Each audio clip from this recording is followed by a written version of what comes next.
Hello, everybody. Welcome to Man Cave Mondays. My name is Dan, and I am excited to have our very, very first official podcast of Man Cave Mondays starting.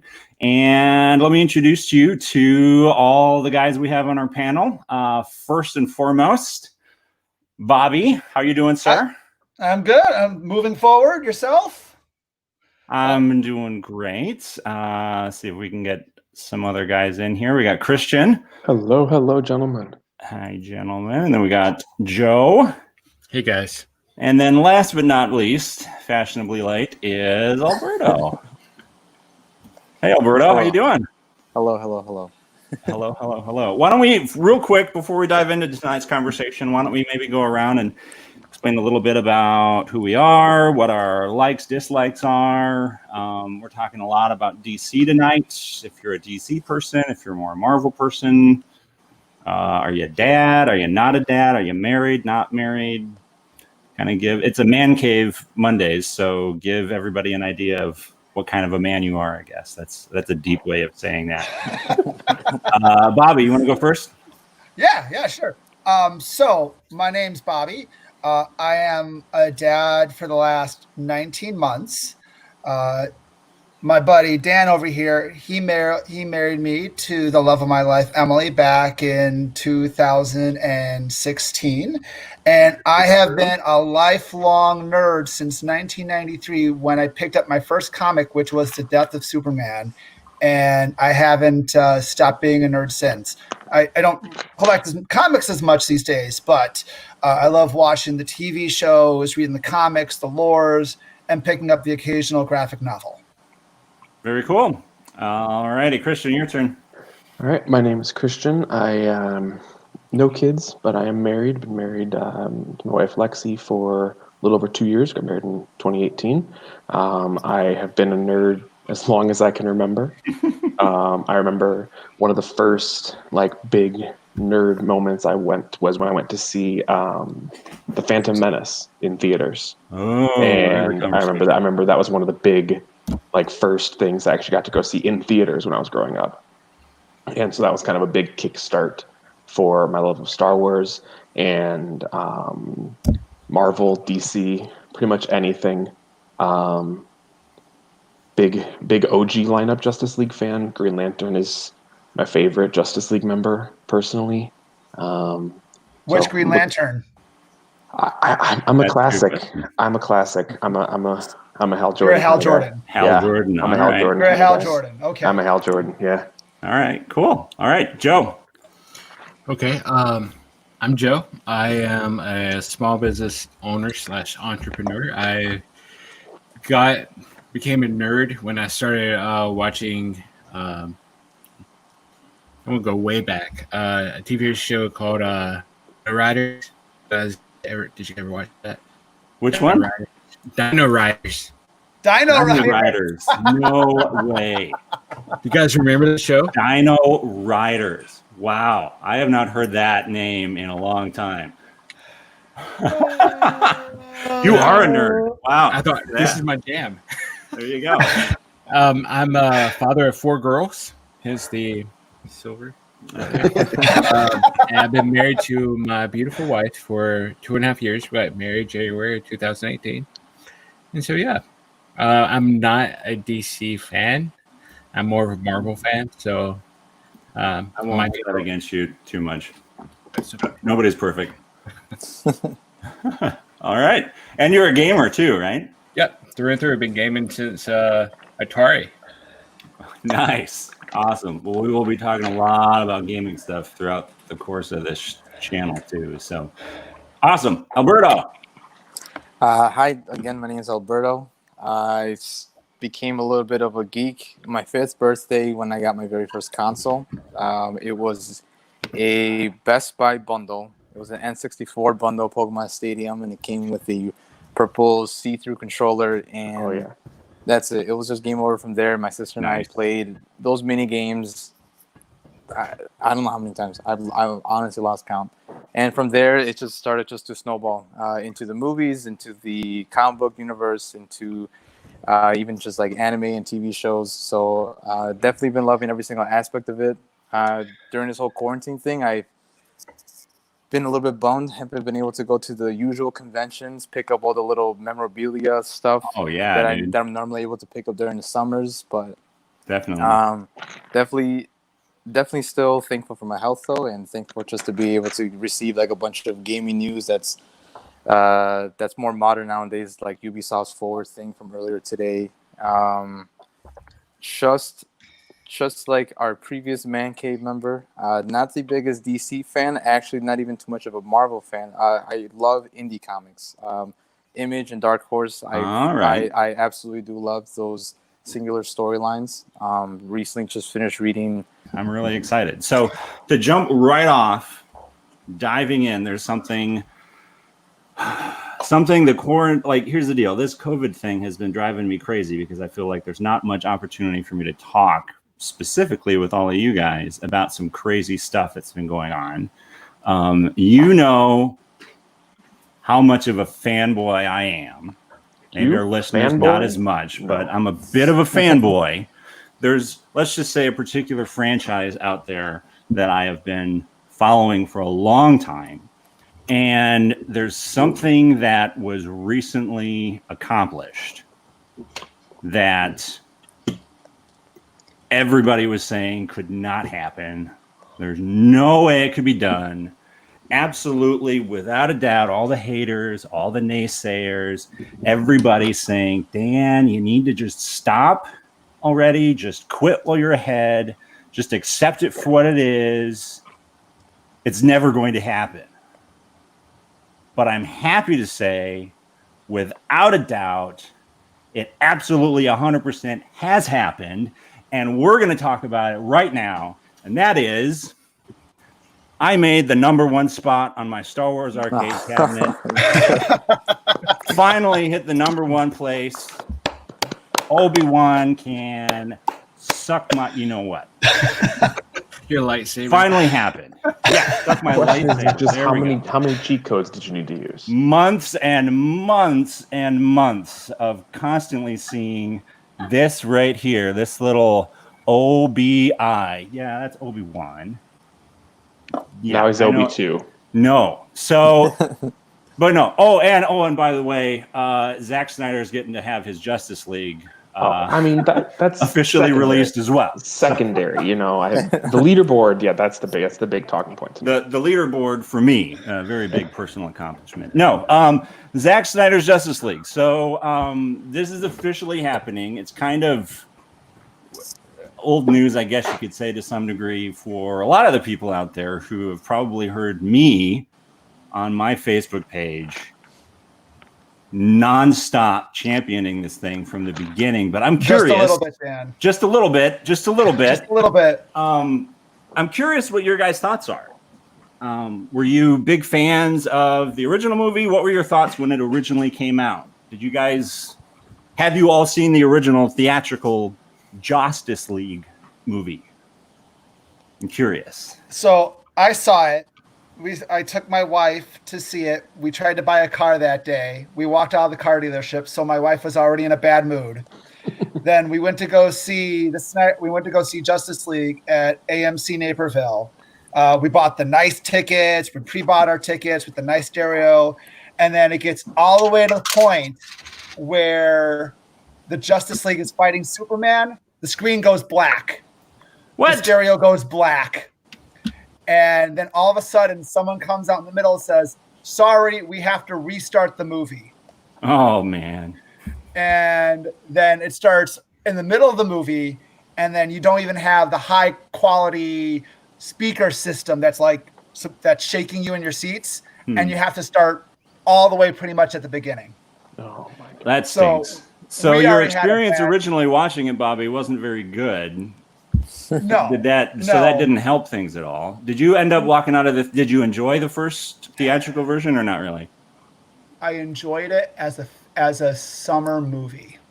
Okay. Which is what I hate to say. Okay. I wanted to enjoy it more, but I enjoyed it as a fun summer movie, which is the only level I was able to enjoy it at. Christian, what were your thoughts on it? So I remember I saw it opening weekend, and Me personally, I'm kind of in that same boat. I enjoyed it as a action flick. I enjoyed it as a just like a fun time.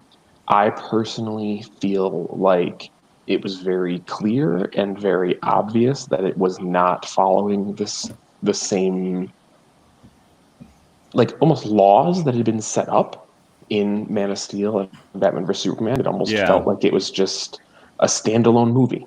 Yeah, it just definitely happened. didn't. It didn't feel like it was a Zack Snyder movie No, at all. it didn't didn't. fit the other two. No, and it didn't even necessarily feel like it was in the same universe.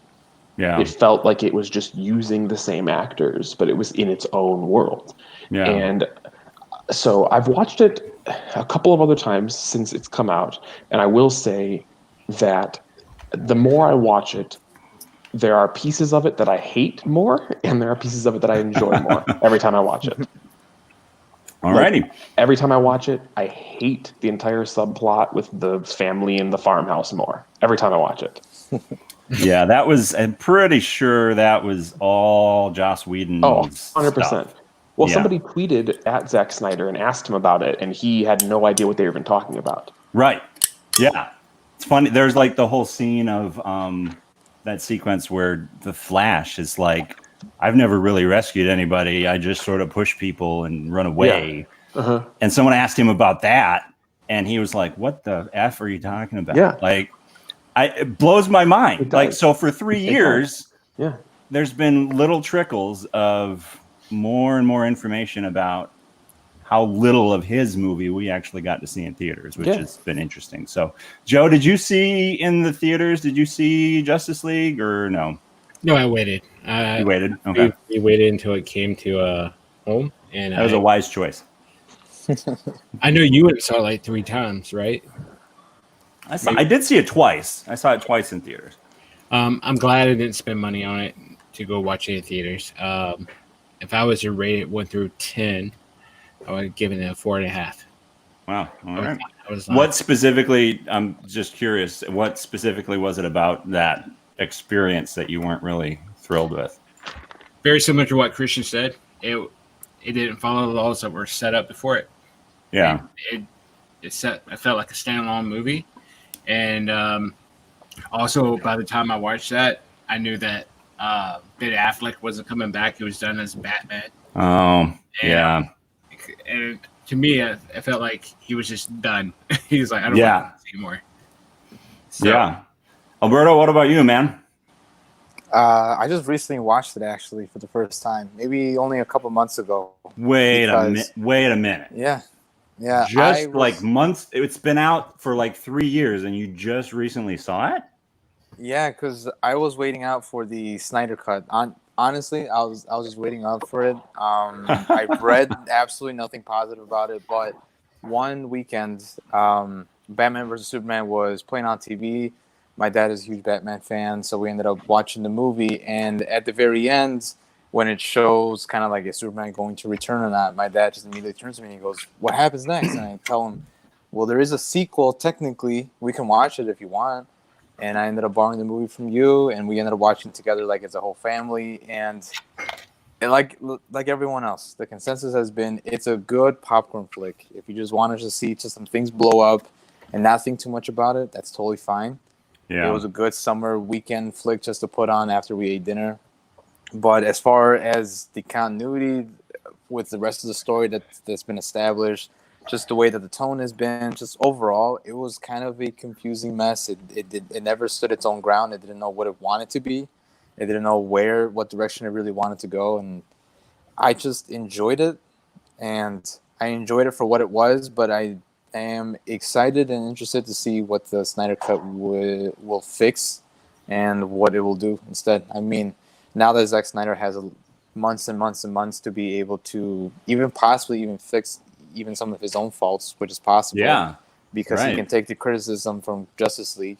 I'm excited to see what's the final product going to be like next spring once we see his vision, the kind of the continuity for the rest of the story that B versus Superman started.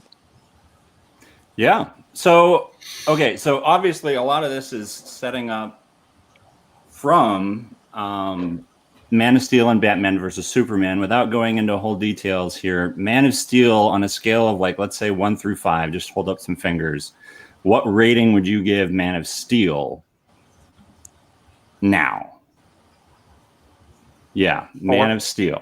That's 3. Bobby, it looks like you muted your mic, dude.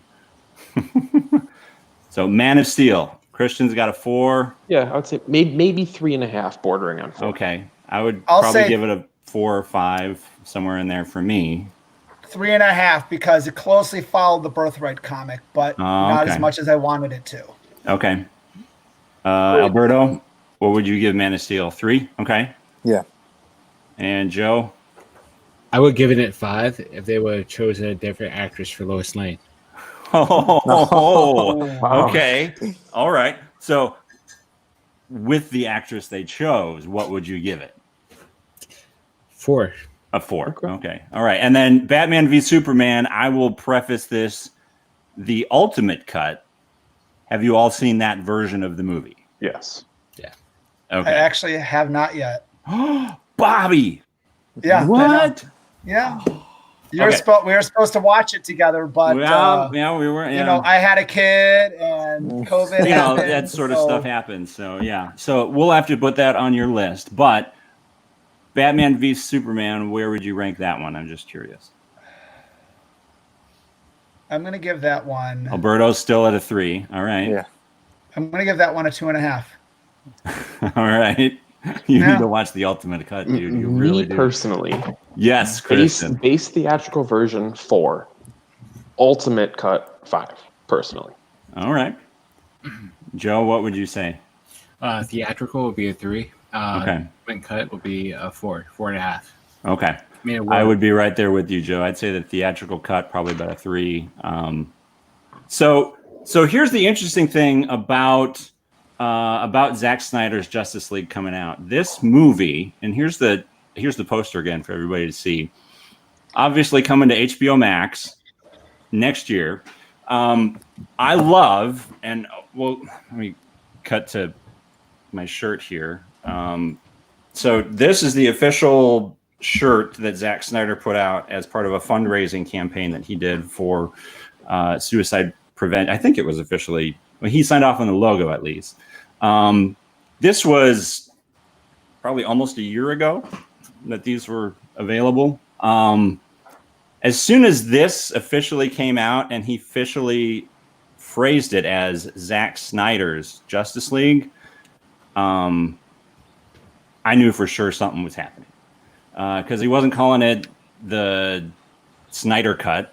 Like, that wasn't the official deal. wasn't It like wasn't the even, director's the cut, or right. like It wasn't even the- called a director's cut, right? Yeah. And the thing that I think makes me the most excited about this release is that we're probably going to be getting a lot more than just what he would have done in the theater. Well, that's what I was going to ask you, Dan. This is my Yeah. question for you. So, rumor has it $30 million is the budget that he's got, To start with, no Yeah. reshoots, just all special effects work. For everything we've heard, at the very least, right? all the actors have stated that they're not aware of any reshoots happening. All that good stuff. So the question Henry then becomes- Cavill said he would be interested. So did, Yeah. I mean, J.K. In Simmons reprising said the he role. would come back for Commissioner Gordon if they wanted him to. Mhm. But we don't know of any. Affleck is plans. rumored to be in talks right now of possibly Yeah. signing a new Let's contract. All of that. say Yeah. if no reshoots do happen, how much do you think he could really do with just special effects work and whatever he shot? Oh, a ton. If his original cut, and that's not even like the 4-hour version that he was touting on Vimeo.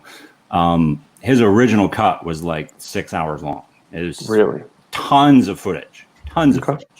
So if that's the case, that cut alone on its own, visual effects finished, all of that stuff, could easily be chopped up into 6 1-hour episodes for HBO Max, like without any trouble whatsoever.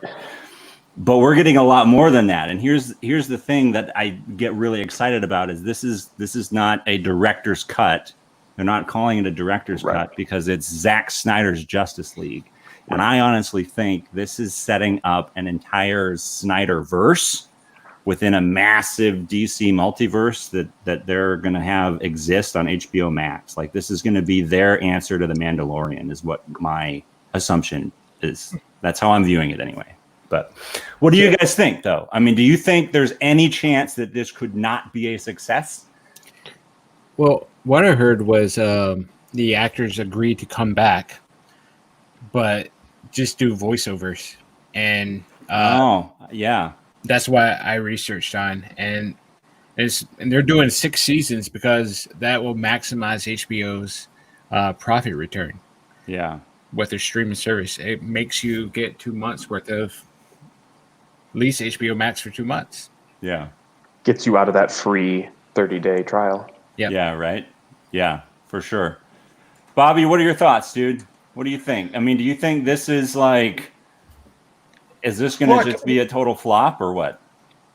I think it has the potential to explode. Look, I'm not investing in HBO Max until this comes out.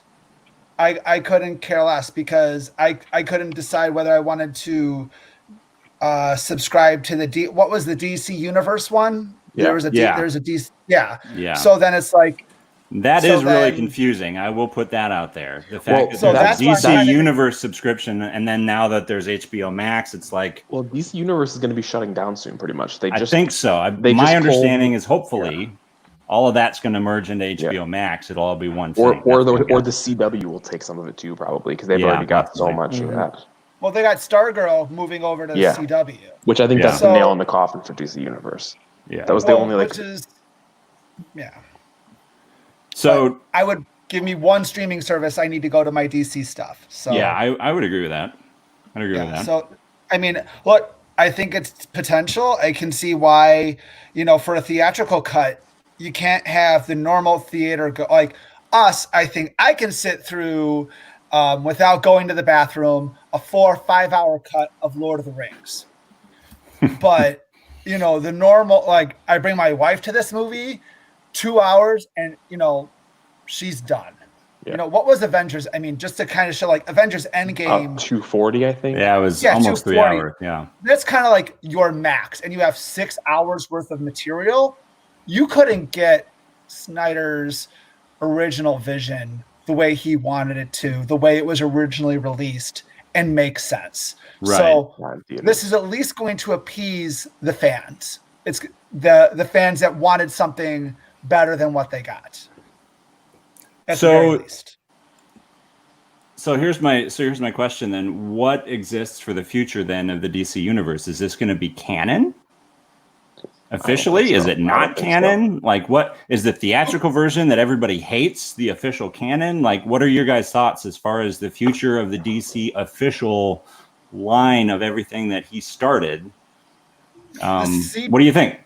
The CW has officially, since the Crisis of Infinite Earths, they've already made canon Batman 89, the original Batman 1960 show. They made canon the original Birds of Prey show.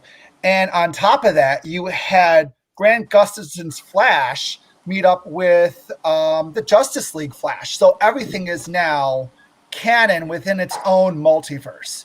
So does it matter? So it's in its own multiverse. They can do all sorts of offshoots now. You can have the Joker movie in its own universe. You can do everything and say, oh no, this is outside the universe. We're doing something completely different because it's going to make more. I mean, technically they're talking about, the 1989 Batman right here. Michael Keaton coming back officially, let me see if I can get that on the side screen here. You guys heard about that, right? Like, Keaton rumored to be coming back. What are your thoughts on that? I think it's awesome. Surprised. You're surprised, Joe? Yeah, I was surprised too, dude. What was it about it that surprised you? Are you excited about it? Are you skeptical? Yeah. I just know that Michael Keaton didn't enjoy playing Batman 1 and 2. just because he was claustrophobic. He didn't like being in a mask. Yeah. So I was just surprised they were able to bring him back. I will say, it does say in that headline, and every headline I've seen, returning as Bruce Wayne. Ah, Every headline I've seen That's says an returning as interesting- Bruce Wayne. Yeah. That's a really So- interesting distinction. That's a very good point. You could very easily have him pop up as Bruce Wayne Yeah. in a multiverse cameo. He I doesn't mean- have to put the suit on at all. Why not have him be the old man Bruce Wayne and set up a Batman Beyond? I mean, that I've would been saying for years that's what they should have done. love to do that. I'd love to see that. Alberto, what are your thoughts, dude? What do you think? Michael Keaton showing up in the DC universe with Ezra Miller's Flash. I'm excited. So I got a couple thoughts. First, to kind of go back with Bobby, I'm in the same boat. I think that the Snyder Cut, I don't think there's any chance for it to fail. Whether even it, like, let's just say it comes out and is a huge hodgepodge mess and it's just a disaster. Let's just say, for the sake of the argument, regardless, though, people have been campaigning for this for years. They bought out billboards. They bought out different types of advertising. They ran so many Twitter campaigns and so many different social media campaigns over the years. No matter what, there's a following that for sure will end up signing up for HBO Max. They'll end up watching it, whether it be a series, whether it be a movie. They'll tell their friends. I did. One way I or did another already. from a marketing standpoint. The day it was announced, I was like, I'm putting my money where my mouth is. I've been harping on this for 3 years, and I'm going to tell them I'm serious by subscribing. So that, and I hadn't seen Watchmen yet, so figured there's my shot at watching Watchmen. Watchmen. How much have you used the HBO Max service? You know, during since you started Quite a bit. subscribing, I've been watching The Watchmen. I've been watching. Dude, they Is got it a the lot Watchmen? of old. Do they have the extended Watchmen cut, or is it the theatrical cut? What I'm talking about, the series on HBO. It's The- TV the series. Watchmen the series on HBO. I was thinking about the movie. I was thinking about the Zack Snyder Watchmen movie. Oh no, And which version on HBO Max do they currently have? love that too. But yeah, I was talking about the series on HBO, which is really good if you haven't seen it yet. Yeah. So, anyways, sorry, Alberto, I cut you off. there. No.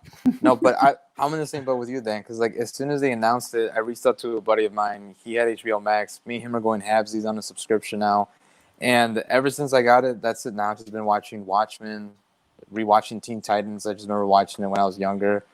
I ended up rewatching the Ultimate Cut of Batman vs Superman. So Okay. I mean, it's no matter what, however you see it, it's going to be a financial success at the very absolute least. So now with this news of possibly Michael Keaton coming back, I think it's smart too. I mean, as of recently, I know he never went away necessarily, but definitely as of recently, he's been coming up as like a bigger name once again. He's been popping up a lot more in recent movies.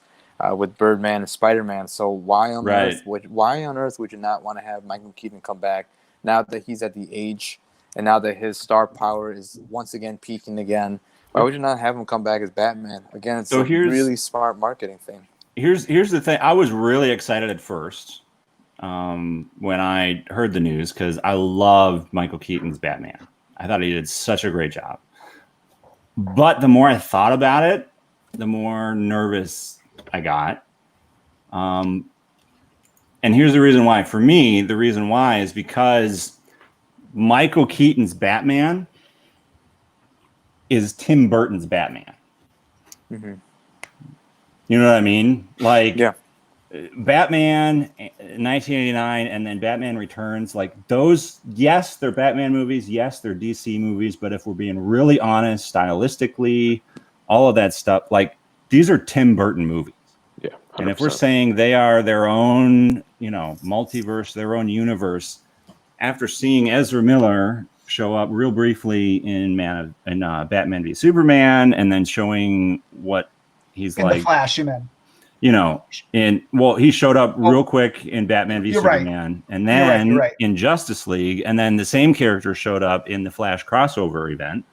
I'm a little apprehensive about whether or not Michael Keaton / Tim Burton's Batman can fit substantially in any kind of way in the same screen for very long with Ezra Miller's Flash and not seem like just like they're totally rubbing each other. Like, I just don't see those two mixing very well. Well, that's why they already have the perfect setup possible. You have Jeffrey Dean Morgan as Thomas Wayne. Yeah. Which was already established as canon. The Flashpoint comic, and every version of the Flashpoint comic centers around Thomas Wayne as Batman. Mm-hmm. Jeffrey Dean Morgan is a huge star right now. Oh yeah, he did. You got Walking Dead. You got all this other stuff that he's been doing, and he was awesome in Watchmen. Right, exactly. Yeah, he was awesome in Zack's Watchmen for sure. So I don't understand why you wouldn't just go full in on this that you've already set up as a possibility. Contract-wise is the one thought that comes to my mind, but still, like, I don't know. Joe, what do you think? I have 2 points I want to make. Yeah. Number one is after the fiasco of Game of Thrones, when it comes to profitability of HBO Max and sinking money into a show, I think it's going to be a success because HBO wants it to be. And obviously they've seen something that Zack Snyder brought to them. They're like, hey, this is it. We're going to give you $30 million to make this happen. So I believe it's going to be a success. I also believe it's going to be canon. And here's my theory is that they're going to use this to breach off into Flashpoint, which is the next Flash movie coming out, which is going to erase the Ben Affleck Batman and introduce the Patterson Batman. And it's going to change the DC universe to make it more flexible for canon to move forward. Really? Yeah. Okay. What do you guys think? I just heard the Patton universe is going to be its own universe. I mean, they could It's going to be its own. It's going to be its own thing. I was just reading. You could very easily have. Oh, it's all going to be its own. And so that brings me to. Okay, let me bring this up real quick. The official word from recent conversations, if I can find it here. Yeah, I'm looking at something that says Heroic Hollywood, Robert Pattinson's The Batman will be in its own movie universe. Right. And that sets up the newest news, which also connects with HBO Max, which is that Batman, Matt Reeves' Batman, is going to be spinning off and setting up its own spin-off of Gotham PD. Yeah, like a Gotham cop PD show kind of thing. That's not to say necessarily, Joe, that it couldn't end up spinning off and setting up some sort of a crossover connection. And because the New 52 especially was all a result of basically every multiverse getting condensed down into one official canon for his which was really interesting. I thought it was a really interesting thing to see all these different versions of characters merging together into one cohesive universe. But then it exploded again back into a multiverse again, right? At the end of the 52. Thanks, Dr. Manhattan. Appreciate that. So, and that also, I mean, that creates some interesting questions as far as a multiverse in the DC film world. Like, if we're saying everything is its own universe, then that means Adam West's Batman is its own universe. That means The Watchmen could be its own universe. You know what I mean? Like everything, essentially. Well, if you read the original Watchmen comic, you have the comedian stepping in and saving Bruce Wayne's life in the comic book, in Watchmen. So it is its own universe, right? Which is, I think is pretty cool. So yeah, I think all this is super ambitious, and I'm just thinking from like a step back and just looking at it from an outside perspective. But I think about people like family and friends that aren't reading articles like us about this, that haven't read all the different graphic novels and all the different story arcs and whatnot. More specifically, because like I'm thinking about it like this. I told my dad recently that they're making another Batman movie, and then he says, "Oh, with who?" And I tell him it's going to be this actor from most famously from this film series, and he says, "Another one already?" And that's kind of the consensus that I get from a lot of people that aren't following the news as much as this. So I think if DC is setting up this whole multiverse thing, which I kind of think it's a little quick. It's super ambitious, but I hope that they market it in a way where it's not alienating just average, casual moviegoers, Batman fans, because before you know it, you're going to start seeing Batman movies just pop up left and right, and then everyone's going to be like, okay, so there's this Batman, and there's this one, and there's this one. Like, my dad's been watching Batman since the 80s, and it's always kind of made sense to him. This is Tim Burton, this is Nolan, this is that weird 90s era where nothing really made sense. So, like that much is established. But now, Joel Schumacher, may he rest in peace, right? But now, like reaching like the 2020s, now it's like, okay, so what's this era? Is this era just the one where like people just have to learn to all be okay with this many different versions of Batman, Joker, Flash, and everything left and right? How much backstory do they need to know? Whether they are, our significant others that maybe aren't following everything, our siblings that aren't following everything, our parents that aren't following everything, but have been fans since the 80s and 90s as well. So, again, all in all, super ambitious. I'm excited to see where it goes as a comic lover, but as also just a son and a boyfriend and a friend and a brother to people that don't follow this news as religiously as a lot of people do online. I'm just wondering what their perspectives are as well. And does any of this even seem interesting to them, or is it kind of something where they just kind of wave their hands and go, nah, Yeah, I'm all right. Curious. Dan, I have a thought upon that when you have a minute. Yeah. What do you got? Dude? How many Spider-Mans have we had so far in the cinematic universe? 3. Yeah, no, that's exactly the same thing too. Yeah. Too many. And here's the thing. People got tired after Tobey Maguire. You tried to go to, and I'm forgetting the Amazing Spider-Man, Andrew Garfield. Mm-hmm. And then you're going to terrible Peter Parker. Well, here's the thing, and they're all coming, and now there's rumors coming back. It was great, Peter Parker, terrible Spider-Man. So save it for the Marvel episode, boys. Yeah, we'll get there. For the Marvel. We'll get there. But what I'm trying to get to opinions about my Spider-Man, I'll tell you that much. To Alberto's point, you start making too many movies with too many actors, you lose interest to the general audience, and assuming theaters open up and we go back to the old normal. So who knows what it's going to be like? You can put out as many versions as you want. If you're just selling one shots off and just selling it direct, who cares? But if you're selling it to the masses in movie theaters, again, the theaters are putting a lot of money into it. They have to be careful on how many Batmans and Spider-Mans they're putting in their movies. Yeah. Right.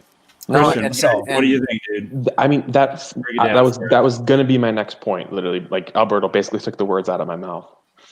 How dare you, Alberto? I'm sorry. No, you're good. No, is for the general population, who I would argue is a good majority of the people who pay to go see these movies are just general moviegoers, or like you said, Alberto, significant others, brothers, parents. Like, they're not going to be able to grasp why the last 2 movies had Ben Affleck as Batman. And now all of a sudden this next Batman movie coming out, he's 25 years younger and a completely different actor. Right. Will he sparkle? Right. Well, that's what I'm saying. And then now suddenly, all of a sudden, Michael Keaton's back. Like, right, exactly. Yeah. Like, especially when for the last, okay, what are we looking at? 15 years now, where Marvel has set this standard of one actor plays a role to completion for the most part, except for some small side characters. That's what people have become accustomed to. Yeah, they. Sorry, know. what was that? What was that? So I was trying to say Iron Man. That was a big switch. Yeah, but people know Robert Downey Jr. is Iron Man. Yeah. People know Chris Evans is Captain America. Yeah. If you ask people who plays Batman, I guarantee you, most people would probably say Christian Bale. Most people probably don't even know there has been more new Batman. Well, it since depends then. on what decade of people, Well, like right. how old the person is. But you ask the somebody in like general their population, 50s and 60s, that's going to be Adam West. You ask Right. somebody in their 30s and 40s, it's going to be Michael Keaton, you know, Right. and you talk about 20s and 30s, and then that's Christian Right. Bale and George Clooney, my man. Yeah, let's not it. So yeah, we'll get to that. You're jumping ahead, Bobby. You're jumping ahead. No, but so Jumping ahead, sir. I We're really getting agree with Alberto. I think they have to be very careful with how deep and how fast they go into the multiverse. See, but don't you? So here's the thing. I feel like that is kind of a strength for DC compared to Marvel, though. It is. They've but it already also laid. isn't. You know what I mean? Like they've already laid the groundwork On TV for shows. the multiverse. Yeah, but here's it's the thing. already there. Here's the thing. People It's just have a matter of already selling the concept to a wider audience. Which I It's think is a already really good shown point. that people are losing interest in their movies because there's no continuity. So now you have to Right. try to sell this lack of continuity as continuity of a multiverse Right. Star Wars. to people who already don't care. Joe seems like he's not really buying it. What do you think? I think that's the reason why they've done the Flashpoint on the EW or Yeah. CW, and I think that's the reason why the next Flash movie will center around Flashpoint as well, to bring explanation to why there's so many different Batman. Yeah. Also, I think that I think they're trying to find a formula that will work for them, like Marvel did, and One that isn't the Marvel formula. that isn't the Marvel formula. Like when the Joker came out, when the movie Joker came out, everyone was like, "Well, that looks stupid." I had no interest in watching it, but when I watched it, it was phenomenal. I Yeah. love It was amazing. Yeah. Amazing. Blew And- my mind. But once again, it comes down to finding a formula that works for DC that will capture the audience and engage them and make Yeah. them invested, like Iron Man and So- Captain America. Maybe Does this is DC it. Maybe need to this is the do- strategy, you know? Maybe DC should just do a bunch of one-offs. You know, maybe that's their strategy right there. Marvel, they have their shtick, they have their universe, and they can slowly go wherever they want to go with it because they have stability. They have characters invested in multi universal contracts. With DC, why not just do a bunch of little one-offs and just have fun with it and make really good Joker movies, make really good, Flash movies that don't necessarily have to be part of a larger a larger universe. I think that's part of the strength of what they can do with acknowledging the fact that all of these different versions of the characters are all official canon within a multiverse. And then if you get something like a Flashpoint or whatever this movie is going to be, you can pick and choose whatever you want and get real creative with the best versions of all of these characters' properties to create and build up to this massive thing. I don't think DC's that smart. No, I don't think that people. I don't Really. I honestly don't They think they weren't. are. They I don't weren't. think And they then have they the stuff together. finally, Man. I'd say AT&T showed up, and they got some really smart people there and gave Zack Snyder the reins to do his official version of whatever he wants to So do. let me And ask you a that's question. I think you That's have to some see good what people. happens. That's our question. You need to see where that ends yes, up. Christian question. Do you believe Zack Snyder will have anything else to do with the DC universe after this cut of Justice League? I think if this version of the Justice League comes out to critical acclaim and people love it, then AT&T is going to supersede anything that Warner Brothers is saying and going, basically, this guy's vision for these characters is connecting with people, and we need to give him. Don't you think it's the already support. too late? No, I don't. Ben Affleck doesn't want the role anymore. You've already cast Robert Pattinson. Mhm. Aquaman has his own stuff going on. Wonder Woman has her own stuff going on. Yep. There's debate whether Henry Cavill is or isn't going to play Superman ever again. He is. He wants to. Yeah, he wants wants to, to. but again, who knows? You know what I mean? I think Zack Snyder is the key to all of it working. To be honest with you, I agree. I don't with you, know but that here's Gal the- Gadot and Henry Cavill and Ben Affleck and Ezra Miller, like, I don't think any of them would even remotely trust going back to these characters under Warner Brothers unless Zack Snyder was at the helm. I really don't, because they've been burned so bad. I mean, you look at, you got all the stuff Ray Fisher's been talking about. Right. That's exactly with right. Joss All Whedon the stuff and that Ray Fisher's been saying. I feel like I've got a clip of that somewhere in here. Well, Cavill or Cavill or wherever said he'd rather play Geralt off The Witcher than play Superman. When did he say that? He said that in an interview a couple months ago. Yep. That's interesting. Yeah. Yep. Granted, after since that interview, the rumor has come out that he has re-signed back on to play Superman. But so here's the deal. You've got the DC Fandom thing coming up. Yep. August 22nd. With everybody and their grandmother. Everybody and their grandmother attached to anything DC is going to be there. James Gunn, obviously, many people know him from Guardians of the Galaxy 1 and 2. DC snatched him up when Disney let him go for 3, and then they groveled and had him come back for 3. But he's finishing out Suicide Squad, and he was announcing it and saying, "Hey, everybody, take questions." Squad, Dan. The Suicide Squad. Yes, the Suicide Squad. They're remaking it. Remember the first one. They're not, and that's the thing. They're not remaking it. We don't officially know if it's a sequel or is it a soft reboot slash sequel. Soft reboot slash sequel is the words he used. So here's the thing. Going back to the idea of Zack Snyder's Justice League and the idea that the studio was just meddling a ton, and it seems like James Gunn was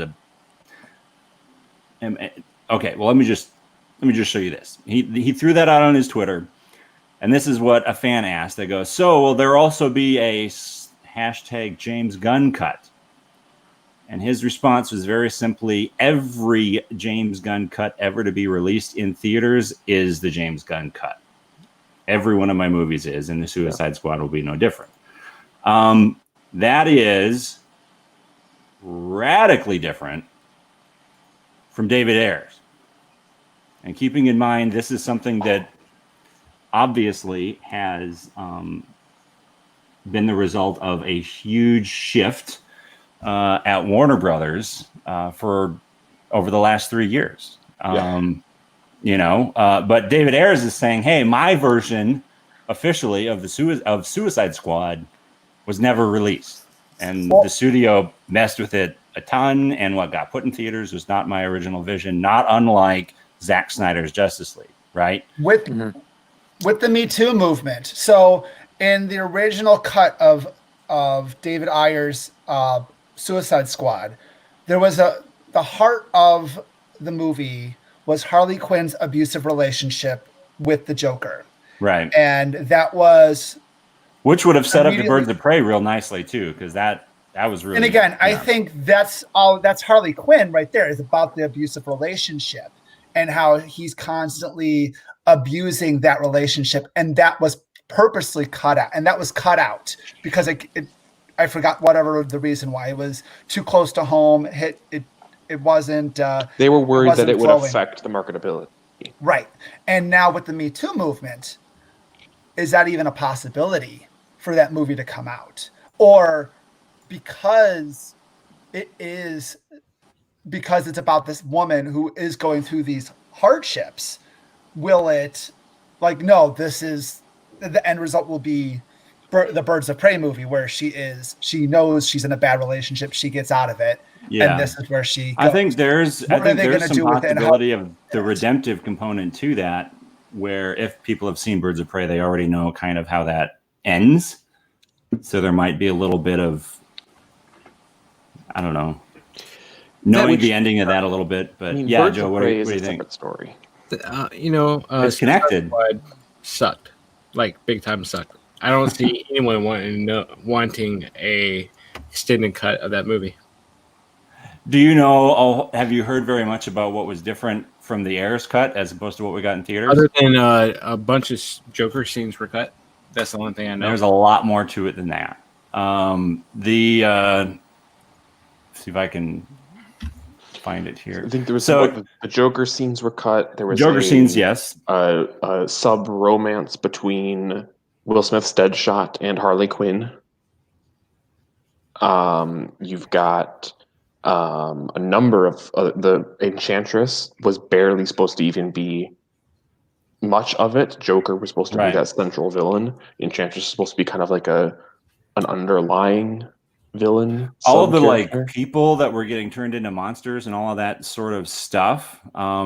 None of that was supposed to be in the movie. The creatures that they were fighting and dealing with were actually supposed to be parademons that was going to set up the greater appearance of all of them in the Justice League, and they were there as a direct result of Darkseid, and it was supposed to connect completely. And like everything that was happening in Suicide Squad was the result of Darkseid's will, essentially trying to set up everything for him to come and take over the planet. And in the Joker Justice League. taking advantage of all of the chaos. Right, taking advantage of all. So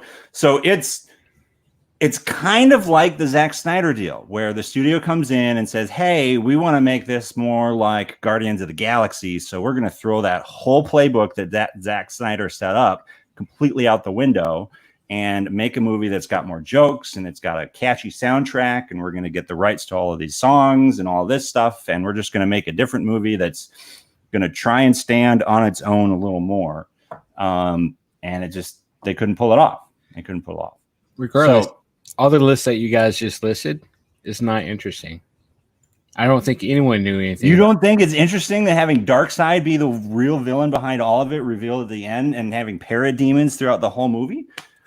No, in that movie. I find that way better than what was in what we saw. Once again, you're talking to a guy who isn't invested into a DC universe like you are.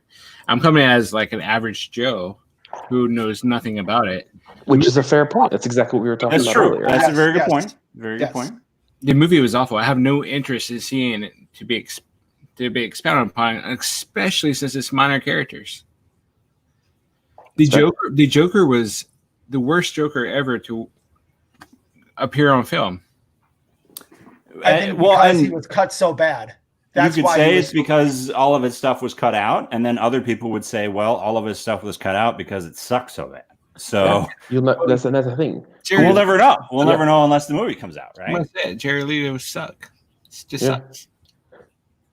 And that kind of goes into what I was going to ask you earlier.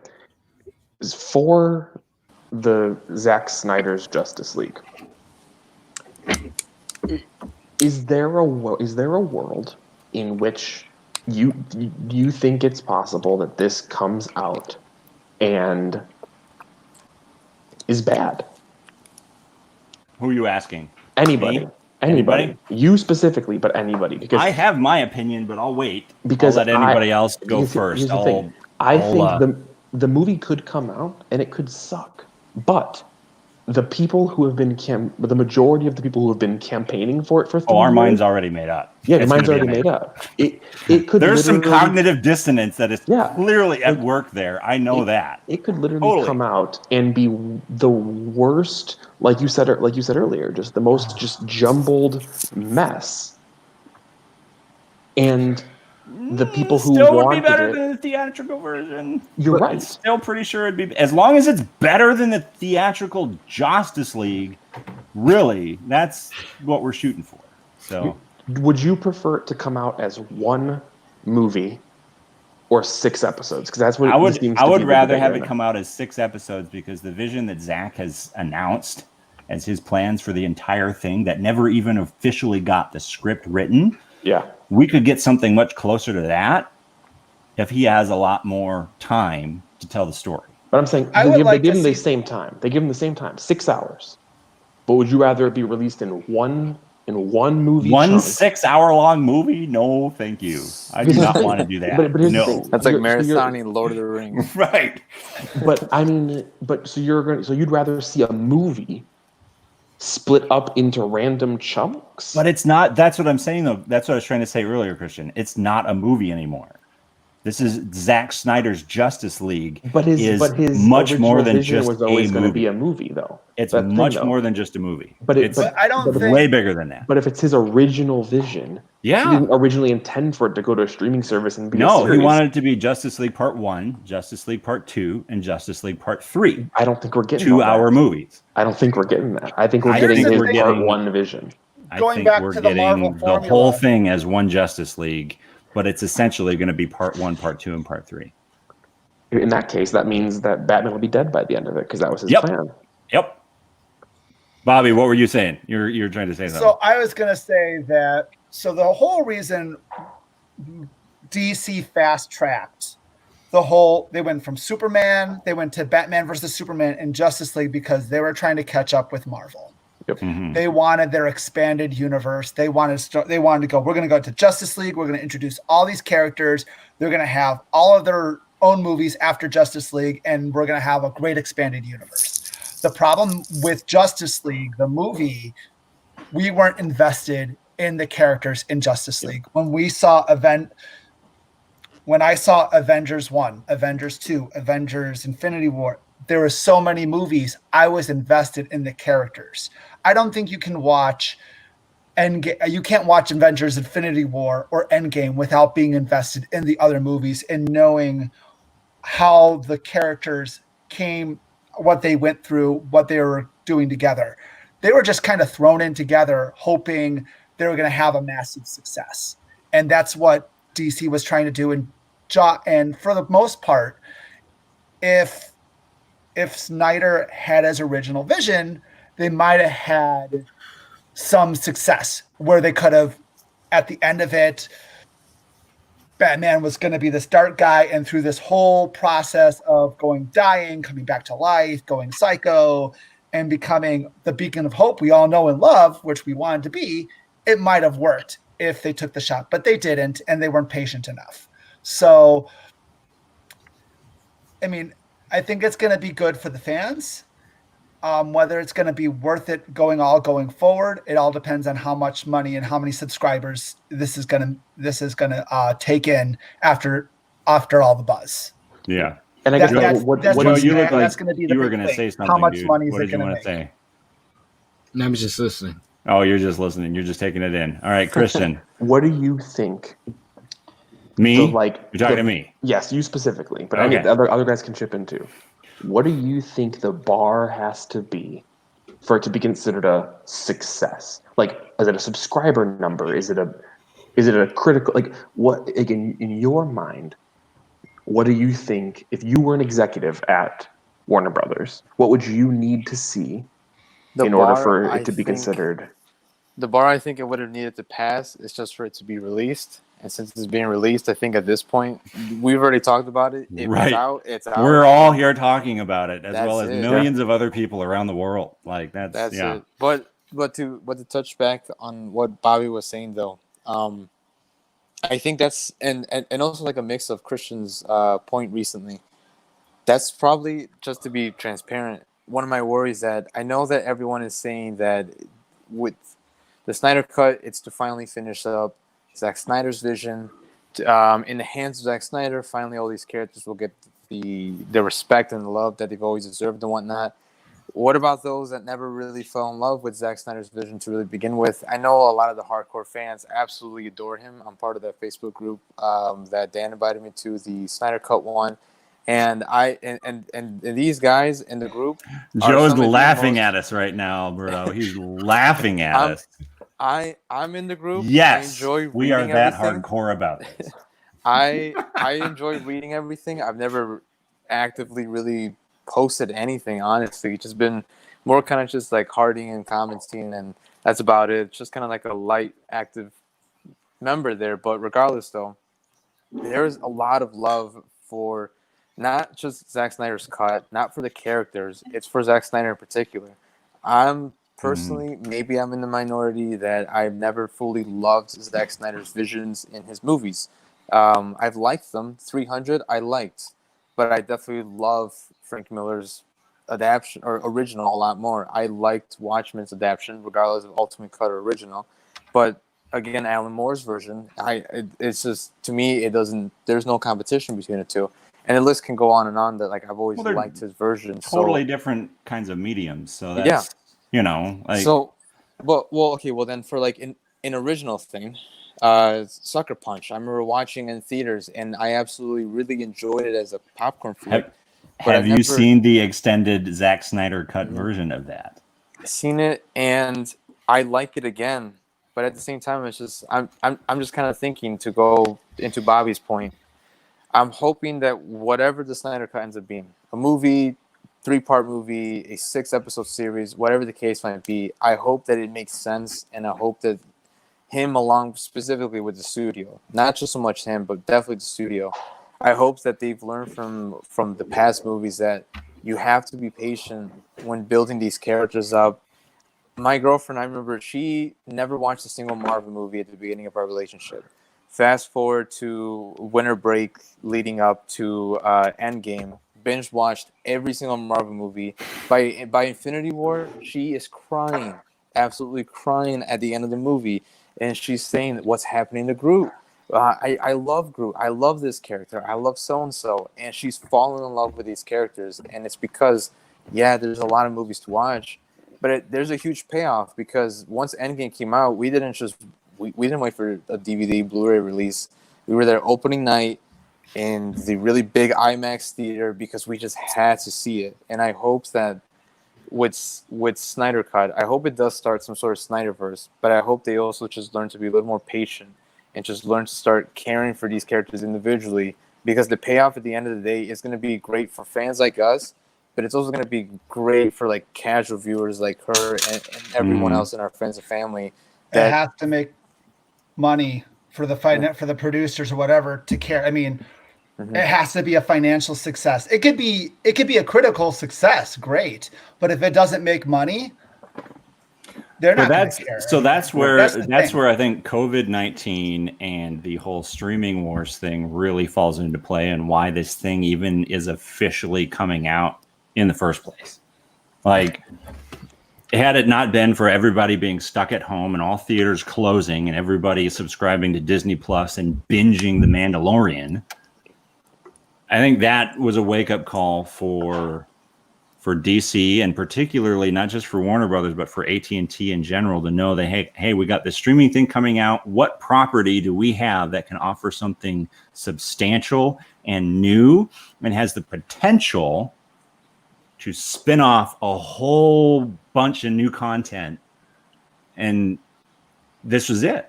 I mean, this is it. They already had it. They already had it in the can. Like, they spent a few $1 million to finish it and find out what aspects of this version of these characters and this story connects most with audiences, and then branch off from there. You've got Green Lantern is supposedly coming back to Zack Snyder's Justice League. He was in there originally, and it was in his plans to introduce it throughout the whole story arc and have him teased at the very first episode. Cut that out. They had the Martian Manhunter was supposed to be in there. Cut that out. Like, there's so many other aspects of these characters that could have been set up and the entire payoff for the nightmare sequence. Right. Everything in the nightmare sequence. Like, there's so much that could be done. And part of this too is, to be honest, and Marvel's done a pretty risky job at first by saying, hey, we're going to take several movies and dedicate one new character and really, really hope that it connects well with audiences. Like, I understand the risky component to that. They went for it. It paid off, but there's also something to be said about the wisdom of saying, hey, we're going to introduce a few new characters into more of a, compilation-y kind of film, and see if they connect. If they do connect, if there's a lot of buzz, if people really love the character or that actor or that interpretation or whatever, let's use them some more in the future. If not, then okay, we're done with that. Civil War introduced Tom Holland's Spider-Man and introduced Black Panther, and look where those went. Right. Yeah. So, and now Marvel, because they built the base, they took the time, and Kevin Feige got control of the reins and was able to be patient and got got the Russo brothers in and had a consistent vision for the most part, and they had to tweak things along the way, they were successful. But that's also because they had a studio that trusted them. That's true too. So you need all of that stuff for this to happen. And here's where the really, really ironic part about that and the importance of that really comes into play, Christian, is with the DC properties, you had a studio that came in and made Zack Snyder's version of Batman v Superman worse. Yep. Like significantly worse. Made David released that in theaters, and then they had a knee-jerk reaction to his vision of all of these characters in the Justice League based on the negative feedback that they received from their messing with his original vision. Yep. You had the negative feedback from their Batman vs Superman. Right. Their messing in Suicide Squad. Right. You had 3 directors quit on Ezra Miller's Flash movie because of them. Exactly. So all of this, hey, people don't like these movies. We need to do something radical and change course. It's like, well, no, you never really gave the directors and the official people behind the vision of all of these characters in the first place the reins to make the actual version of it that they were wanting. So I mean, there's a reason why, looking at the other side of the fence, you look at Marvel, and this Doctor Strange sequel is the first time they've ever had a director drop out. Ant-Man. Edgar Allan Wright was first one. He made the whole first one and then dropped out for the second one, didn't he? No, he was starting to make Edgar Wright. Yeah. Edgar Wright was supposed to be director of Ant-Man 1, and at that time, Kevin Feige didn't have full control yet of the Marvel Cinematic Universe, and he was clashing with the Marvel think tank. It was like Kevin Bendis, and I forget some of the other bigwigs at Marvel who were still in charge of the overall vision. Okay. And that's why he originally dropped out of the Ant-Man movie. And we got the Ant-Man movie that we got. And eventually Kevin Feige got control of Marvel. And now we have what we have today. So you have 2 movies. Not very many directors. Ant-Man and the second Doctor Strange out of, what are they at now? Like 25? And how many different directors dropped out of just the Flash movie alone? Flash movie, you've got Joss Whedon leaving the Batgirl movie, which I'm totally cool with because it sounds like the guy's a douchebag. Apparently. You've got the Cyborg movie that completely just disappeared because Joss Whedon made Cyborg irrelevant. Yeah, in Justice League. Which apparently he was supposed to be the heart. He was like the core of the whole film, and it sounds amazing. And that never happened. So So all that to say, I think there's no way that this can fail. And here's my answer officially to your question, Christian. It only has to be better than the theatrical version. It already is. But by what metric? By the amount of hype and excitement that are surrounding it. That doesn't make money. Yeah. It does. That doesn't make money. You got to make money. Here's how it makes money. How are you going to make money? It equals subscriptions, dude. That's the thing. That's what we're trying to get at. The subscribers. Yeah. How many? And the subscribers have already money? gone up significantly just since the announcement of it, because all the Zack Snyder fans and Justice League fans. How many people are going? I don't know the exact. How many people are going to? Hey Joe, do you want to announced put the exact an number. HBO Max subscription with me, like Alberto and his buddy? Yeah, I'm saying how many people are going to illegally stream it? How many people are going to share subscriptions? Here's where the real potential is for this. It is not just a single one-off thing. It is something that sets up the franchise to go in radically different directions and possibilities that the entire universe hadn't had before. If it does good. Even if it sucks, there are still parts of it that are going to connect with people and get buzzed. It's going to disappear. If it sucks, we will never hear from it again. No, that's not the case. There can still be a part of it that connects with people. How many people are huge Star Wars fans and love The Mandalorian? And then how many people are aware of The Mandalorian as just being the Baby Yoda show? You know what I mean? Like, it doesn't have to be. My wife and I. It doesn't have to be. But people liking it as the Baby Yoda success. show doesn't get them to want to watch the Obi-Wan Kenobi show. It has to, like, just because you like one part of it doesn't mean you're going to then follow the next thing they put in that universe. One part of it becomes marketable, which becomes money. Does that make sense? Yeah, but how much money are they going to be making off of Baby Yoda dolls in Christmas? Right. Tons. But that doesn't help them in the future. Well, here's the thing: now making money. That's the point. Someone had faith. Marketable. That's the whole point. Someone had faith in the Mandalorian because remember, you didn't see a Baby Yoda doll till after Christmas. Yeah. No. Right. Nobody. Yeah. Yeah, because they wanted to keep that. They wanted to keep that a secret. Right, and that's the difference between trusting your show and just knowing what's going to be marketable. Right. Which is why Kathleen Kennedy's leaving to Star Wars. But that's another story. Yeah. I have a question. That we don't know. Yes. Who has HBO Max? Who has Disney Plus? Okay. How long has Disney Plus been out? Not that long. About a year? Half a year. Half a year. Yeah, about half a year.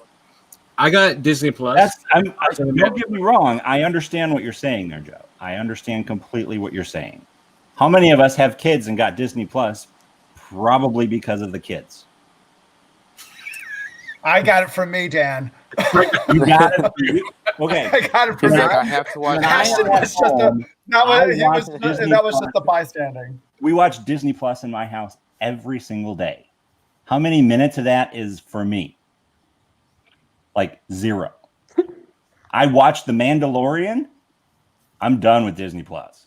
Like I would have unsubscribed from it had I not had a 3-year-old daughter. Dan Golson. For sure. You're about to open a whole other conversation.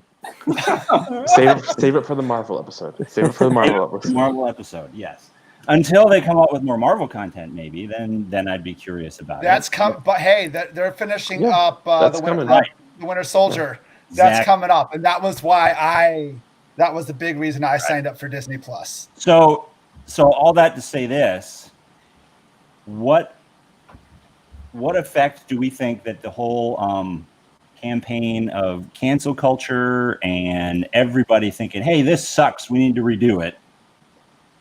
I don't know about you. I feel like everybody's like jumping on that bandwagon now because after the Snyder Cut was officially announced, people are like, hey, see, we can do stuff. We can get things done. And I mean, the first big thing of it was Sonic. People hated the design of Sonic and they got it fixed. No, but was that a ploy? That was a steal. There it is. Yeah. No, but was Sonic, did they purposely make him look like a ding-dong? Nope. So they could make money? No. I guarantee you 100% that studio... out to see how much they'd actually care about. Because here's the thing. Here's the thing. If it was all a ploy, they wouldn't have had to delay the movie. They would have had the real one ready. They would have had it ready. They would have had the real one ready. They would have released that one to tease people. And then people were like, oh, no, change it. And then 2 weeks later, they're like, okay, here, we changed it. Yeah. But the fact that they had to delay it for so long proves to me that they were ready for that to be the actual version. Yeah. Well, before we jump into this, we've been talking for about an hour and 20 minutes. And I think this is a good place to pause because cancel culture goes further back than just Sonic the Hedgehog. It goes all the way back to, any of you guys play Mass Effect 3? No, yeah, true. Mm-hmm.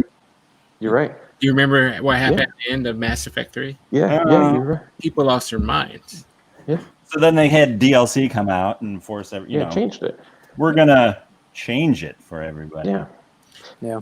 In my opinion, though, that one is fair.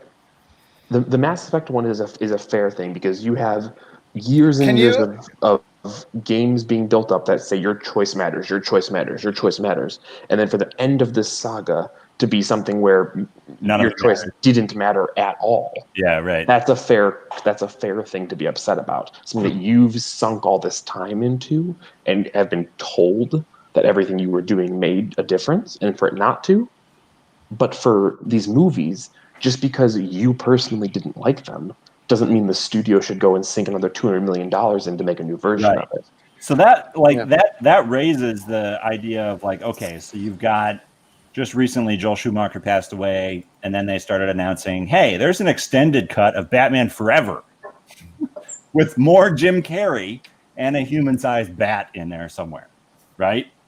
And this was tweeted out officially by, I don't know if you guys know, Nicolas Cage on No. He's the guy, Kevin Smith, his Fat Man Returns or whatever his podcast is. This is the co-host that he has every time. And he's like, I have it on very good authority that Joel Schumacher's Batman Forever 170-minute cut actually exists. And we just don't know if anybody's ever actually interested in actually seeing this version of the movie. I'm curious what you guys think. Would you be curious? Would you be interested in seeing that movie? Yes. Yes. Yes. Curious. I would. I would want to see. You're asking, if the only thing you're asking is like, are you curious? Well, if you hit something underneath a cardboard box and says, "Don't look under here," I would still want to know what's. That's a good point. So yes, I guess the answer is yes. I think I'm in the minority here. You don't want to see more Bat Nipples?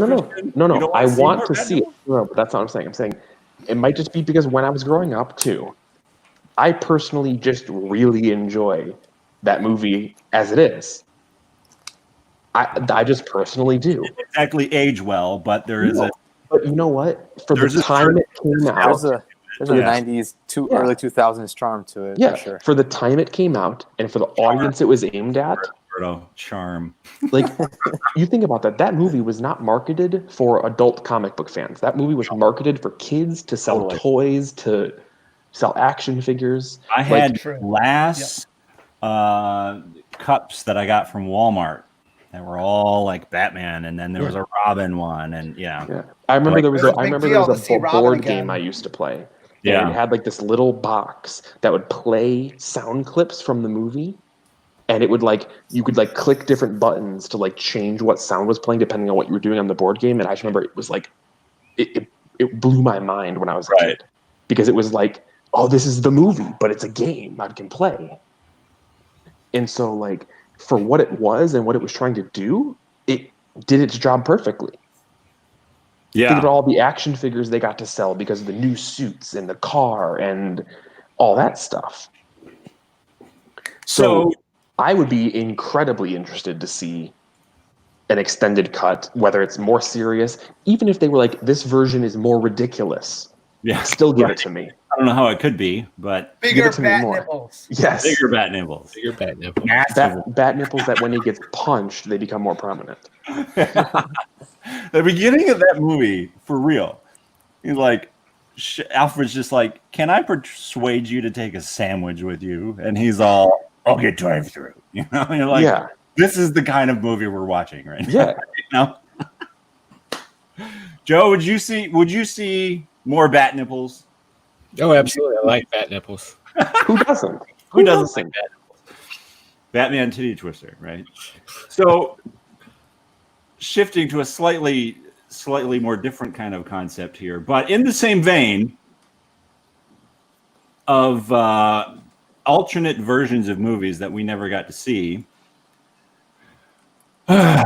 Nope, get it out of here. I don't even want to see that movie in the first place. The movie came out. So here's what I'm saying, okay? Like I think just for the fun of it, I want to see that version over the one that was theatrical cut. I don't want to because I want to see.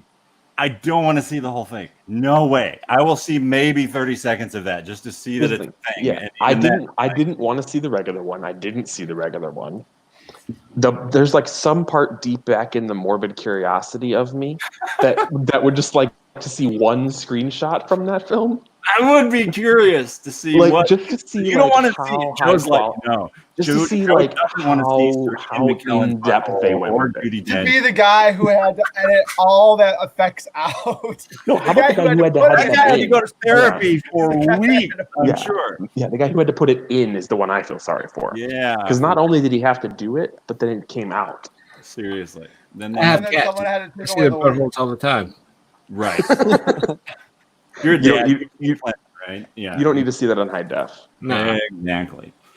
Exactly. So, okay. So all that to say, okay, so then that brings us maybe a little bit back to this. Ayer's cut of Suicide Squad. I know we talked about it already, but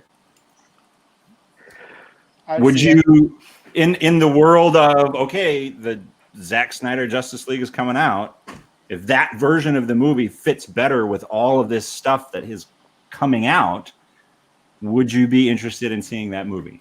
I would be interested. I feel like I would need more concrete info on what is going to be different. Like Yeah. I feel like with Zack Snyder's Justice League, we spent so much time and he's given us so much info. You know, we know Darkseid, we know Martian Manhunter, we got a strong possibility of Green Lantern. We have a more resolute ending from the nightmare sequence. We've got less comedy. We've got we know that. Whereas with the Ayer Suicide Squad, pretty much like we were mentioning earlier, we know we've got more Joker and maybe some other stuff like rumors here, rumors there, but we don't have any concrete info. Demons officially. Yeah, so I would be interested in it, but I would need to know more. I would want to know more for sure. So even if they said to me the only thing we're changing is giving you the full Joker in it, I'd be curious to at least watch it once. Yeah. Granted, I don't remember what it was Joe or Bobby that said it. I'm not a huge fan of Jared Leto's Joker either, but I am willing to potentially attribute that to the fact that his performance was basically butchered. I understand the rumor at least is that his laugh and the way that he laughed, he couldn't get it right, so that's why they tattooed the smile on his face, as he just couldn't get it right. Here's my question. I guess that's one way to get around it. Isn't that shouldn't that be the first thing?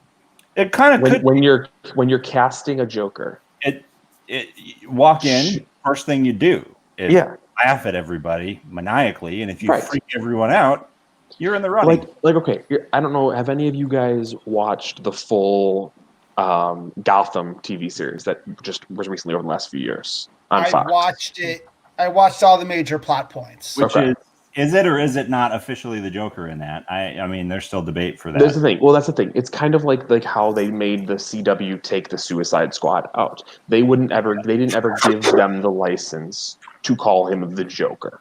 Right. Even at the very end, he was only referred to as Mr. J. That was kind of like the closest we ever got. Yeah. And then at the very, very end, you had that kind of like the flash forward where he's like the deranged, like stringy hair, all that stuff. Yeah. But he was supposed to be a one-off side character. Yeah. And he just rolled with what they gave him. And he was so popular. People were like, oh, maybe he's the Joker. Maybe he's this. And he wasn't even supposed to be at that point. Yeah. And he was so popular and he embodied that role. And he just went with it. And so that should be what you like when you're casting somebody, it should be about the person who can embody that role. And I feel like nowadays all people care about is, oh, who's the biggest star power we can bring to the movie? Yeah.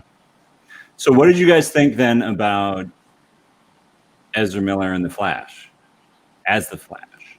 Because that seems to be like that movie coming out is like central to the future of this entire franchise. Did you like Ezra Miller as the Flash or not really? I did. Yeah? I like it. It was funny. There's a humor component to it for sure that I thought was more in touch with like the cartoons from the 90s. Mm-hmm. I appreciate it a lot.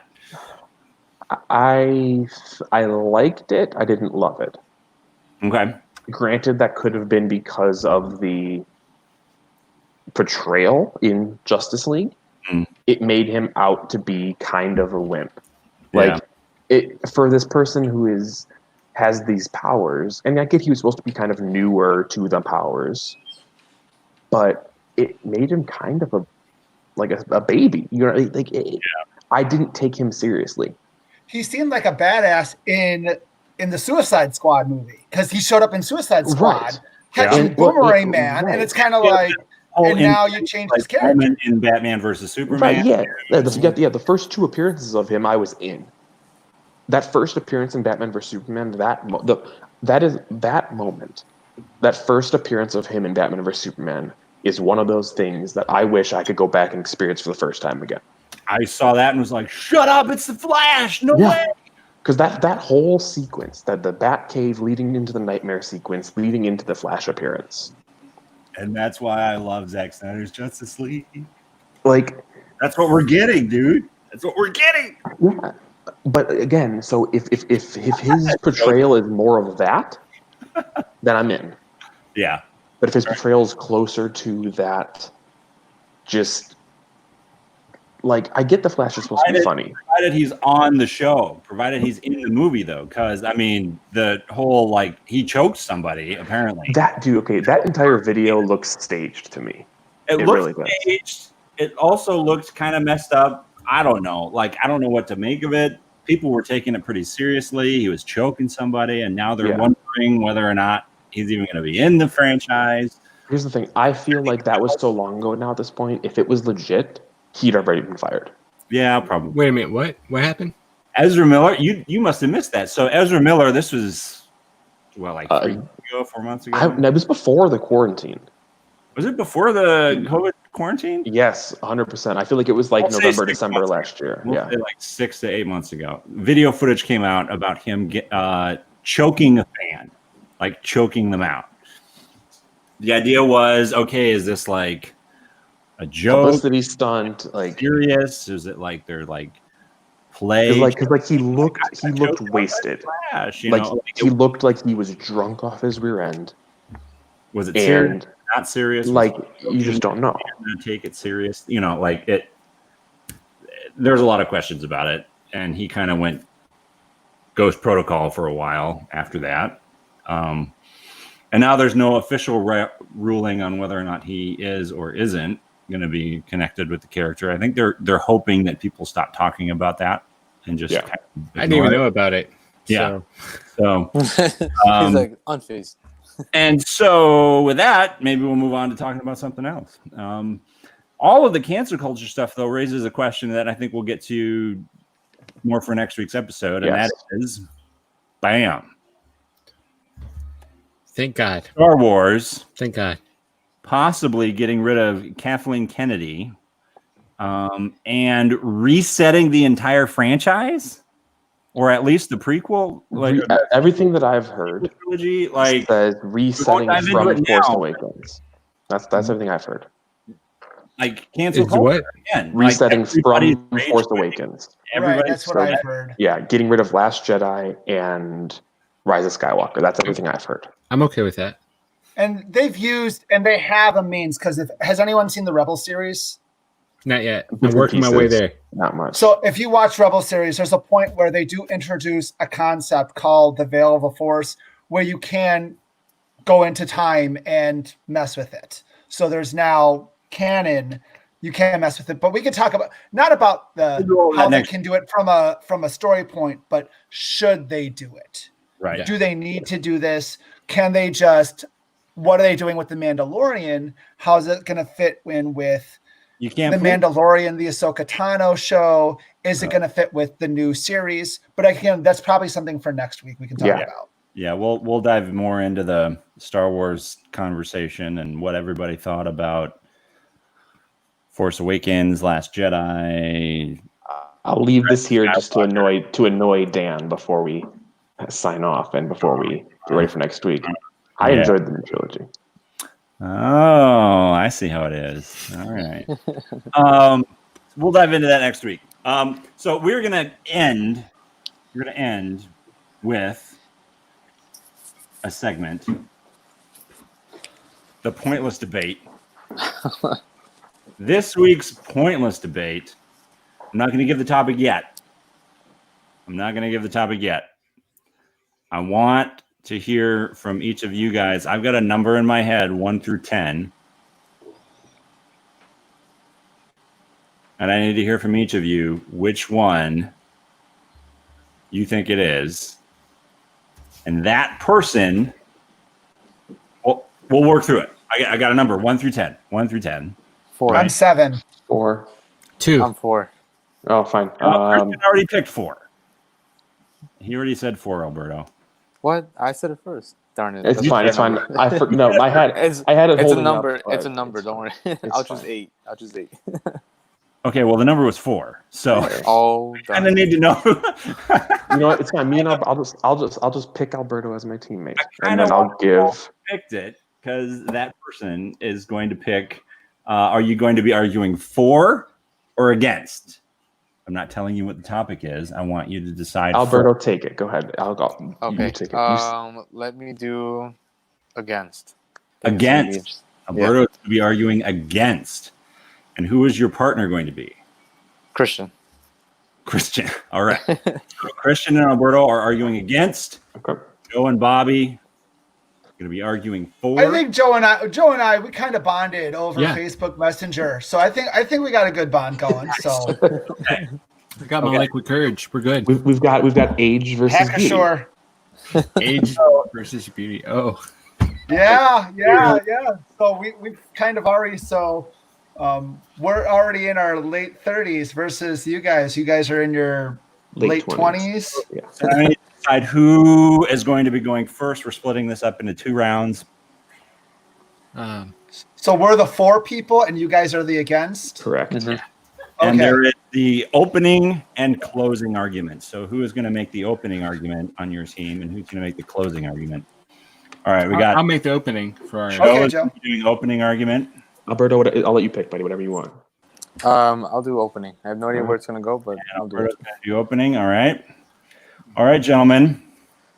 We have cut out both Christian and Bobby. They cannot say anything to either teammate. Oh wow. Okay. Only hear the conversation that is happening. And you guys, we can't hear them either. So they could be calling us a bunch of a-holes or something. And we wouldn't know any different. Here is the topic.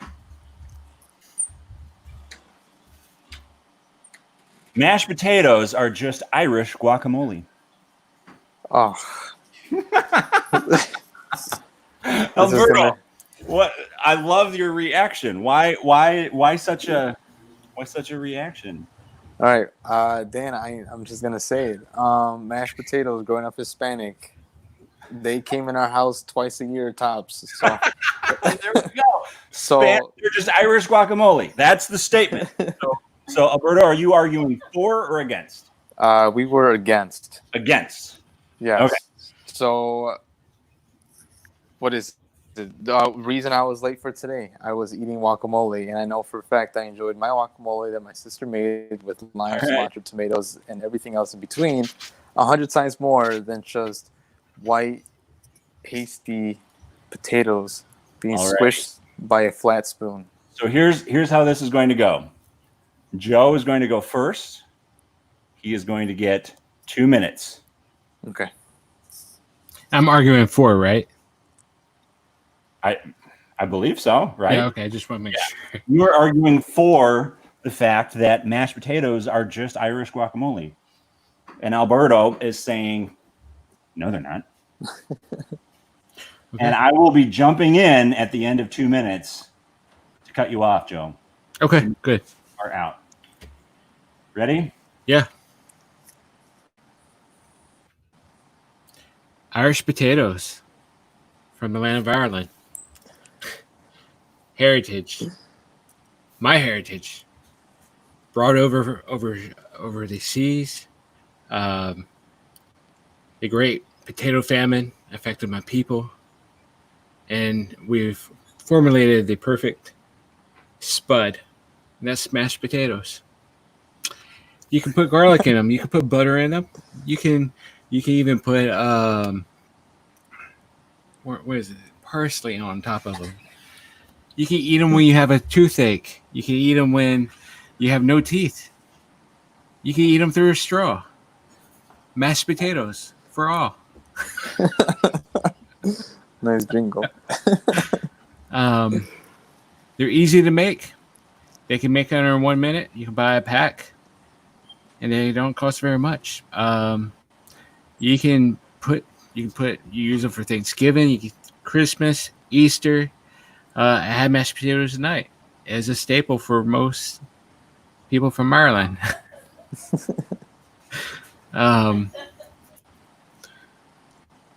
Actually, I'm a big fan of mashed potatoes because I eat them quite often. I have 3-minute mashed potato packages that I can throw in a microwave and eat them for lunch.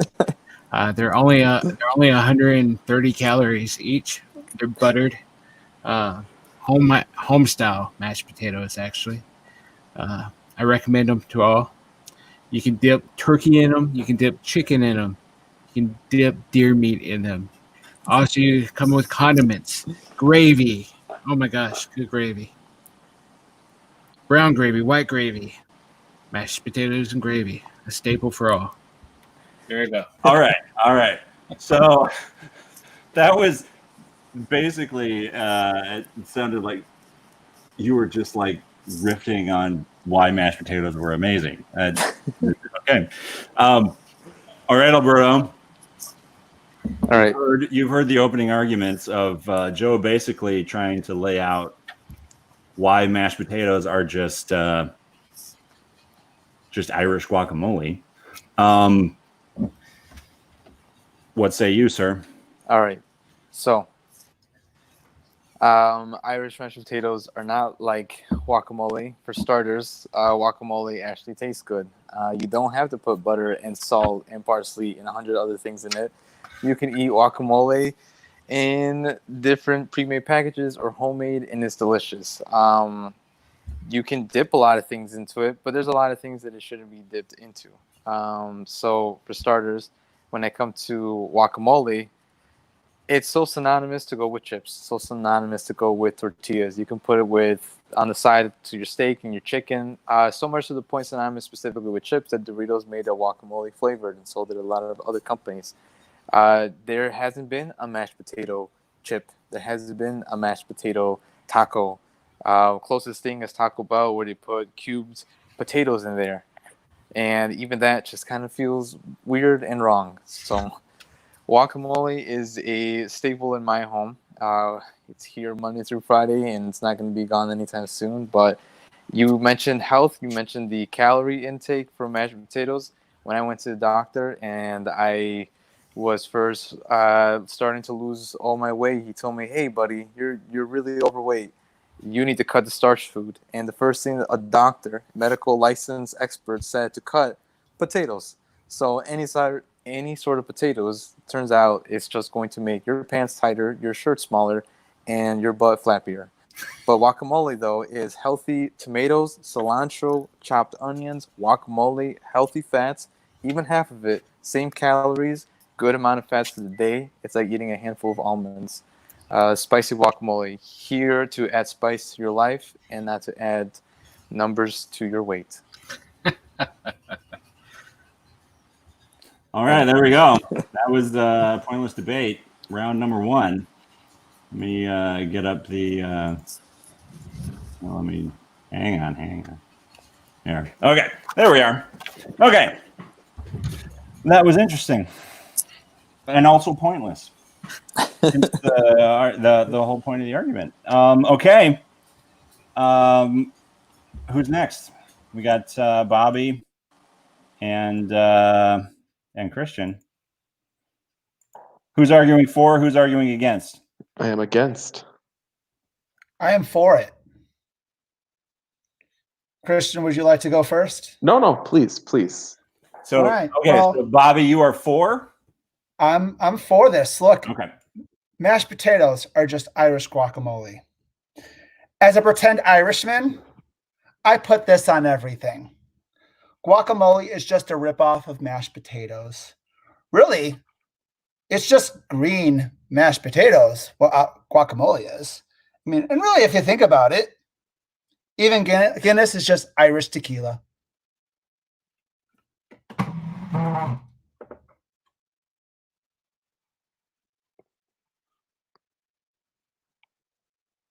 Alrighty, so it looks like Christian is being given the floor. If that's all Bobby's got, that's totally okay. You don't have to use your full 2 minutes. Christian looks like he's warming up in the bullpen here. Alrighty, sir. 2 minutes starts now. So you're going to sit here and try to tell me that you think mashed potatoes are Irish guacamole. You're going to honestly Yes. tell me you believe that. I do. Listen, I put it on everything. listen. I like mashed potatoes. I love mashed potatoes. I'm not honestly a big guacamole fan, but to sit here and say that mashed potatoes are even the same category of food as guacamole is just ignorant. Scientifically.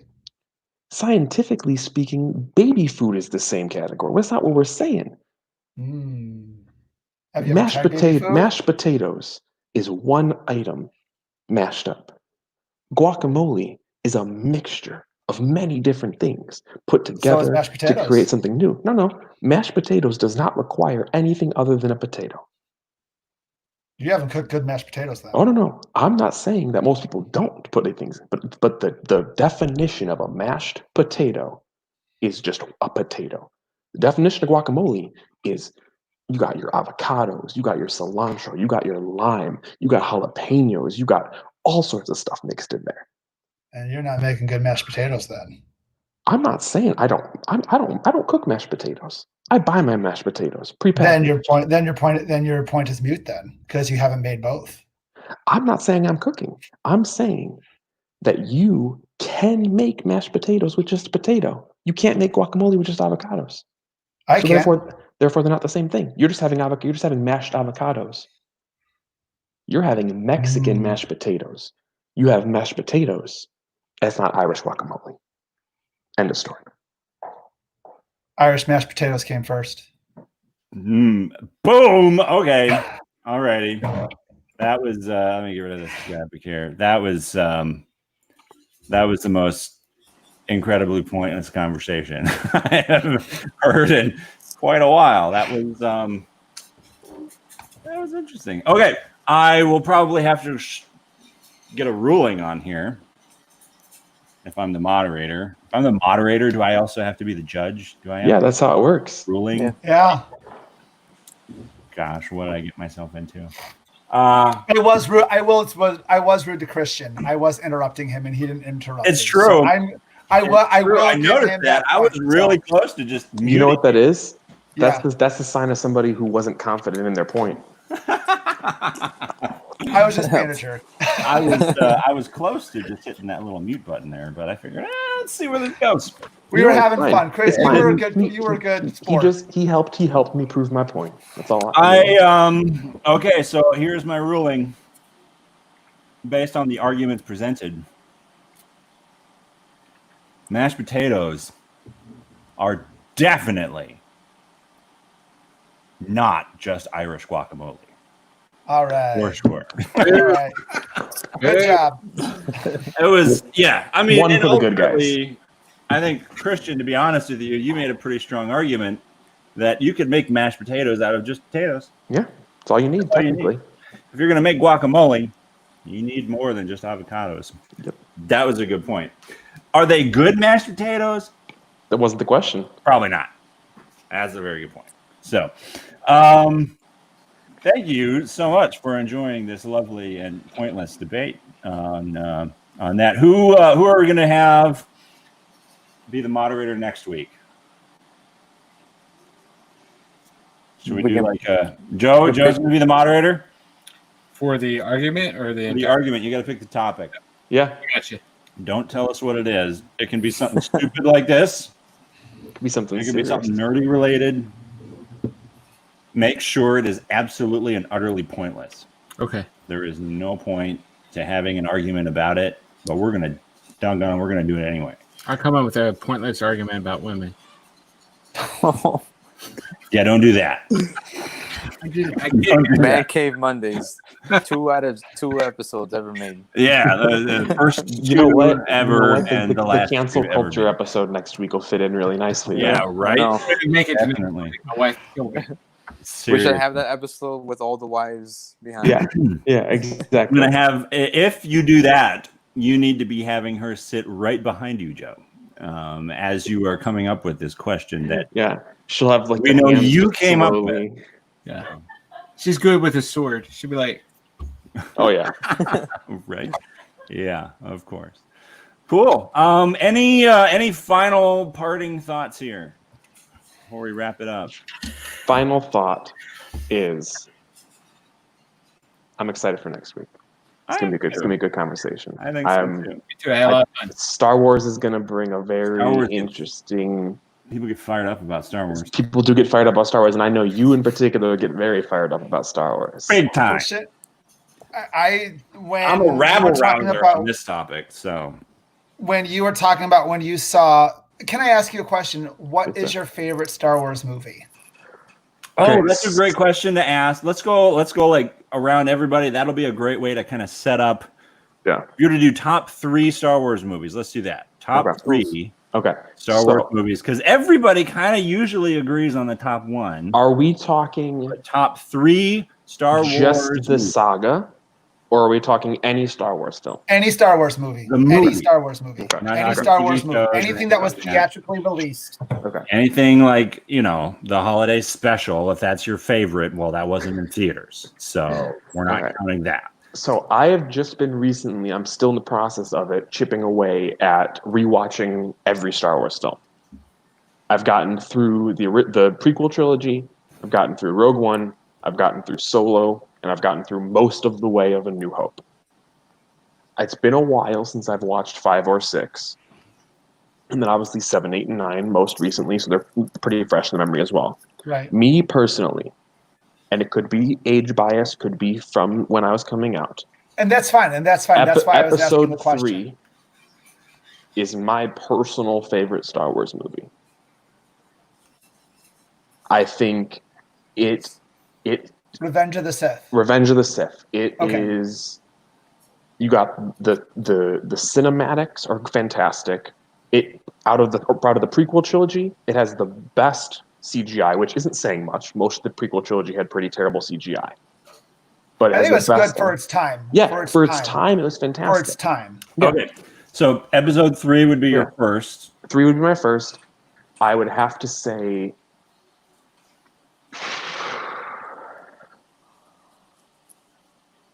Empire Strikes Back would probably be my second. And then I really, really enjoyed Solo. Wow.